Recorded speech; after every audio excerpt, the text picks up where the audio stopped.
Toyota doesn't sell you a saloon anymore, not in this country.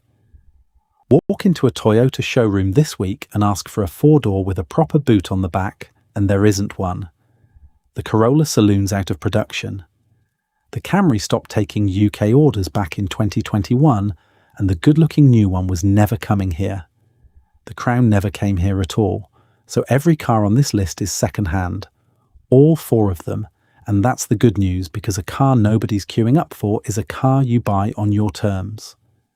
Now here's the one thing to hold on to for the whole video, and it decides everything else. The badge on the boot doesn't set your bills. The date on the V5C does. Same model, same engine, same colour even. One costs you 20 quid a year to tax, and the other costs you 200, and the only difference is which side of April 2017 it was registered. There's a diesel on this list where the date decides whether you've got a Toyota engine under the bonnet or a BMW one, and a date that decides whether you pay £12.50 every time you drive into London or nothing at all. Nobody puts that date in the advert. It's on the logbook, it's free to look at, and it's worth more to you than every review you'll ever read. Number 1 is the one Britain built and then forgot about. Stay with me. I'm Terry Halloran, and this is British Vehicles. No manufacturer pays us a penny, no press cars, and we don't sell cars. Everything here comes from published data, and we'll tell you which is which. Do me a favour before we start.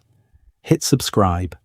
It's free and it costs you nothing, and this is the sort of thing that stops a mate signing for something daft on a Saturday morning. Quick word on where all this comes from. Prices are what these cars are advertised at on the usual sites. Tax figures are the 2026 to 2027 rates from the DVLA tables, and they went up in April, so if you've got an older number in your head, it's out of date. Engine details and emissions come from the manufacturer's own launch material and from the used reviews at What Car, Autocar and Honest John. And here's what we haven't got, because it doesn't exist. There's no published figure in this country for how long a particular model sits on a forecourt. The Americans publish that. The SMMT doesn't. So if you ever see a British video quoting days of stock on a specific car, somebody's made it up. We'll stick to what these cars cost and what breaks on them, because that's where there's real evidence. One more limit, and this one costs me some of you. If your trouble is getting your legs in and out, a saloon might simply not be the answer, and me talking won't change that. 3 of these 4 sit low. I'll tell you which is which and you can make your own mind up. Number 4, the Toyota Prius, the 2016 to 2022 car, and I'll get the complaint in before you type it. The Prius is a 5-door hatchback. It's got a tailgate, not a boot lid.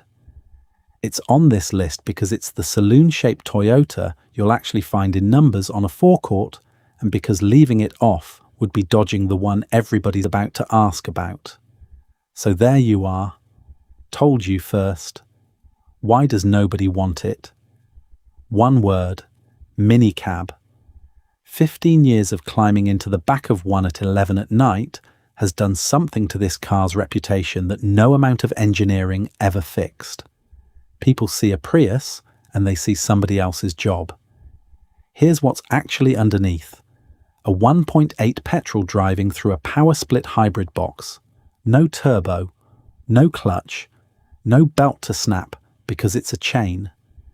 No conventional automatic with clutch packs and bands to cook either. The 3 things that most often write off a 15-year-old car simply aren't fitted.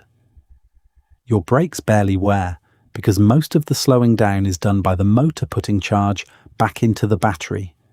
Now the honest bit, because the real risk on a Prius isn't mechanical at all. It's the catalytic converter, and there's a reason for that. In a hybrid, the engine keeps switching off, so the cat spends its life running cooler than it would in a normal car. The precious metals inside degrade more slowly.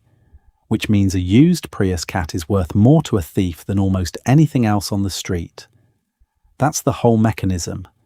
It isn't bad luck, it's chemistry, and the trade has known it for years. You know the sound if it's happened near you. Somebody starts up in the morning and it's like a tractor.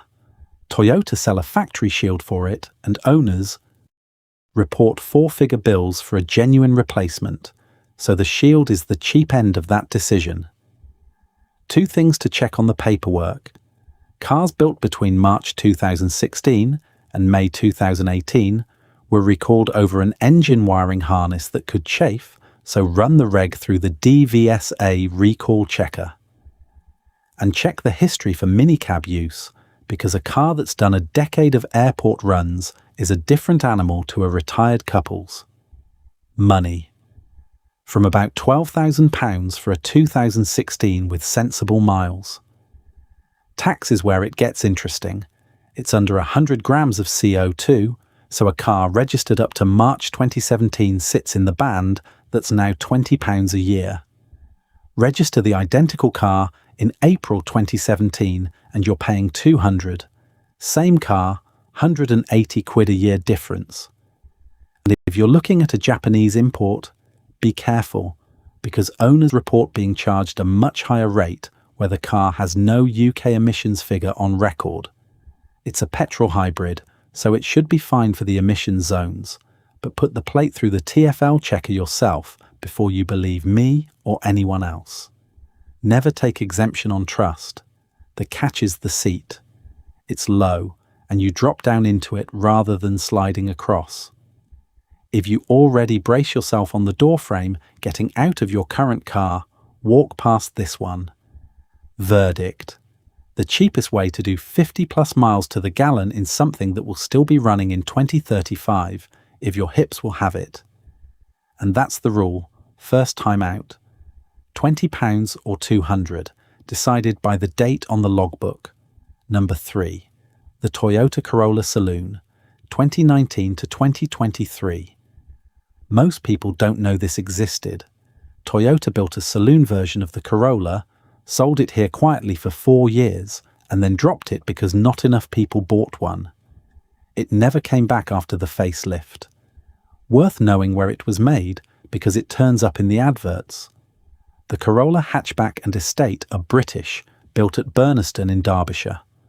The Saloon isn't. It was made in Turkey. Same engine, same warranty, same dealers, but if an advert calls a Corolla Saloon British built, that seller doesn't know what he's selling. The mechanicals are the 1.8 hybrid, and it's the same story as the Prius. Chain, not belt. No turbo, no clutch, no conventional gearbox.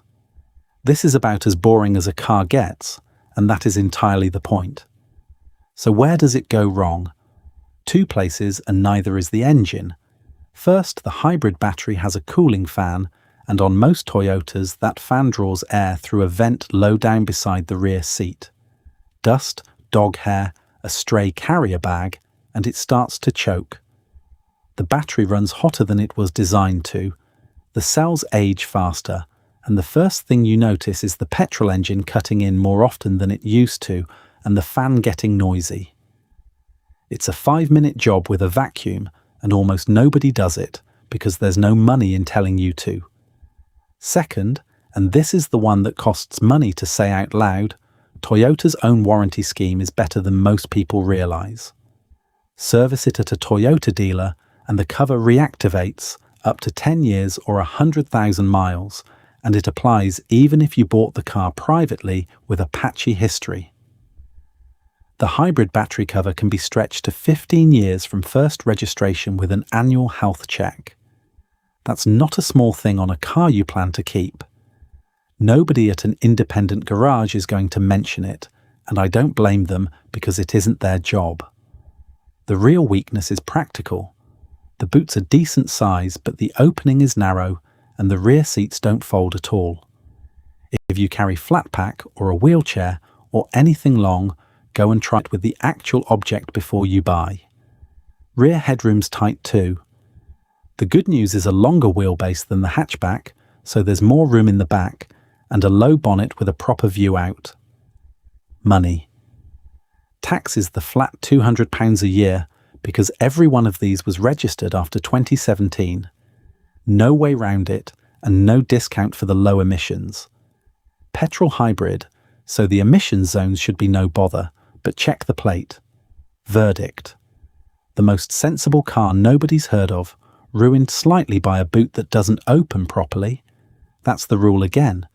The engine's the same as the hatchbacks. The tax bill isn't because of when they sold it. Quick favour before the top two. If this is any use to you, give the like button a tap. Takes a second, costs you nothing, and it shoves this in front of somebody who's about to sign for the wrong motor this weekend. Cheers. Number 2. The Toyota Camry Hybrid, 2019 to 2021. This is the rarest car on the list, and it's rare for a reason. Toyota brought the Camry back to Britain in 2019 to replace the Avensis, and it didn't take. In the 9 months to October 2021, the Camry accounted for just 271 cars out of over 63,000 Toyotas sold in this country. 271. Toyota stopped taking orders that November. And the sharp-looking new one isn't coming here either. So what's on the used market is all there's ever going to be. Here's what people miss. This is the big, quiet, comfortable saloon that Britain used to buy by the thousand and then stopped. 2.5-litre petrol hybrid, chain-driven, the same hybrid architecture as everything else Toyota make, in a car that's nearly as long as a 5 Series. Wide doors, flat floor, a boot you could sleep in. Heated seats on most of them because they were mostly sold to fleets who ticked the boxes. The honest concession is that it's dull and it drones. That drone is worth explaining because people mistake it for a fault. There are no gears in a Toyota hybrid box. It's a planetary set that blends engine and motor, so when you ask for a big push, the revs go up and stay up while the road speed catches them. It sounds like something slipping. Nothing is slipping. It's doing exactly what it was drawn to do. The things to check are the boring ones. The 12-volt battery, a small auxiliary battery, separate from the big hybrid pack, which causes most of the won't-start calls on hybrid Toyotas. The hybrid battery fan vent, same as the Corolla. And a documented hybrid health check, because on a car this age, that piece of paper is worth more than a valet. Money. Tax is the £200 flat rate. Worth saying the list price when new came in under £40,000, so there's no expensive car supplement lurking on these, which is the trap that catches people buying a big saloon second-hand. Check the original list price, not what you're paying. Petrol hybrid again, so the zones shouldn't bite, but check the plate yourself. The fair question about a car that sold 271 units is parts. The running gear is shared across Toyota's global range, so the mechanical side isn't the worry. Body panels, trim and glass are another matter. If somebody goes into the back of it, expect a wait. Verdict. The last proper big Japanese saloon sold in Britain, and there are barely any of them. The rule, hardest version yet. It's not the badge that made this car cheap. It's a 2-year registration window that means nobody's competing with you to buy it. Right? Top 2. If you've stuck with me this far, do me a favour and subscribe before I get to number 1, because number 1 is the one nobody sees coming. Number 1, the Toyota Avensis, and specifically the 2009 to 2018 car. This was built in Derbyshire, Burnaston, same plant as the Corolla, by British workers for the whole of its life. It's the last mainstream family saloon this country built in volume, and it's now the cheapest genuinely reliable 4-door on the market. And almost nobody talks about it because it's about as exciting as a Tuesday. Here's where the whole video pays off, because the Avensis is the clearest example there is of the date on the logbook mattering more than the badge. Buy one registered before 2015, and the diesel under the bonnet is Toyota's own 2-litre. Buy one registered from summer 2015 onwards, and it isn't a Toyota engine at all. It's a BMW. Toyota dropped in the BMW N47 in two sizes, a 1.6 and a 2.0, both badged D4D, both fitted to a British-built Japanese car. Same badge on the boot, completely different engine. And that matters because of where the timing chain sits. On that BMW unit, the chain runs at the back of the engine against the bulkhead. It's a chain, so in theory it should outlast a belt, and that's exactly what the design intended. The problem is what happens when it does start to stretch. On a normal engine you take the front cover off. On this one, getting at it properly means the engine comes out and the labour is where the money goes. You know the noise. Cold morning, first start of the day. A rattle for a second or two from behind the engine, then it settles and you forget about it until the next cold morning. Owners describe hearing that for months and putting it down to a diesel being a diesel. That is the single thing to listen for at the viewing. Turn up early before the seller has warmed it up. If he's already got it running when you arrive, that's information too. The second thing on the 1.6 is the EGR valve. It's a small valve that feeds exhaust gas back into the inlet to keep temperatures down, and on a car doing short journeys it clogs with soot. Independent specialists report faults on these at low mileages. The symptom is a flat spot and a warning light, and it's a fraction of the cost of the chain if you catch it. Ask for the receipts. Now the tax, and this is the whole point of the video. The 1.6 diesel emits 108 grams. Registered before April 2017, that's £20 a year. Registered after, it's 200. The 2.0 diesel is 119 grams, which is £35 a year on the old system, or 200 on the new one. And the 1.8 petrol, which is the one most private buyers went for, sits high enough that it lands between £200 and £275 a year, depending on the year and the gearbox. 3 engines in the same body shell, and a £250 a year spread between them. Nobody puts that in the advert. Then the emission zones, and this is the bigger number. The whole 2015 range was Euro 6. The diesel in the launch car, back in 2009, was Euro 4. In London, that's £12.50 a day. Drive in twice a week, and you've spent £1,300 a year on a car that cost you £2,000. That is not a cheap car.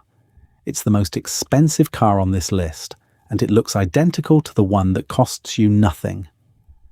Put the registration into the TfL checker and into your own council's checker before you hand over a penny, and don't take the seller's word for it. What you get for the money. Enormous boot, wide doors that open properly square, a high flat seat by saloon standards, and a low bonnet you can see over. Parts are everywhere, and every independent garage in Britain knows them. Verdict. The right one is a late 1.6 diesel on a pre-April 2017 plate. £20 a year to tax, Euro 6 for the zones, and a British-built car for the price of a holiday. The wrong one looks exactly the same on the forecourt. That's the rule, in its purest form. Same badge, same shape, same colour, and the date on the V5C decides whether it costs you £20 a year or £1,300. Right, quick recap. Number 4, the Prius. Cheapest running costs here. Watch the catalytic converter and check it wasn't a minicab. Number 3, the Corolla Saloon. The sensible one nobody knows about, with a boot that doesn't open wide enough. Number 2, the Camry. The last big Japanese saloon we got, and there are only a few hundred of them. Number 1, the Avensis. British built, dirt cheap, and the plate tells you everything. Here's the honest takeaway, and it's not really about Toyota. An unwanted car is not a bad car. The saloon didn't die because saloons stopped working. It died because everybody went and bought a crossover and the showrooms followed the money. Nothing about that changes whether the thing starts on a wet Tuesday in 11 years' time. And here's the part that costs somebody money to say. Every one of these is cheaper than the equivalent SUV, and if what you actually need is height to get in and out, none of them will fix that, and you should be looking at an MPV instead. I'd rather tell you that than sell you a countdown. So before you go anywhere near a forecourt, do this. Get the registration off the advert, put it into the gov.uk vehicle checker for the tax band and the MOT history. Put it into the DVSA recall checker. Put it into your emissions zone checker. 30 seconds, all free, all before you've spent a penny on fuel getting there. Now tell me something in the comments and be specific about it. If you've run one of these, what have you got? How many miles is it on? And what does it actually cost you in a year? Not what you think it should cost. What it cost. And if I've got something wrong here, say so and show me where, because I'd rather be corrected than repeated. There's a card up on screen now with another one of these. Have a look, it's worth your time. Buy with your head, not the badge. This video is based on publicly available recall notices, MOT test data, safety ratings, reliability surveys, and independent review evidence current at time of publication. Individual vehicle outcomes vary. Some models may have had subsequent updates, recalls, or improvements. Always obtain current information and independent advice before making any purchase decision.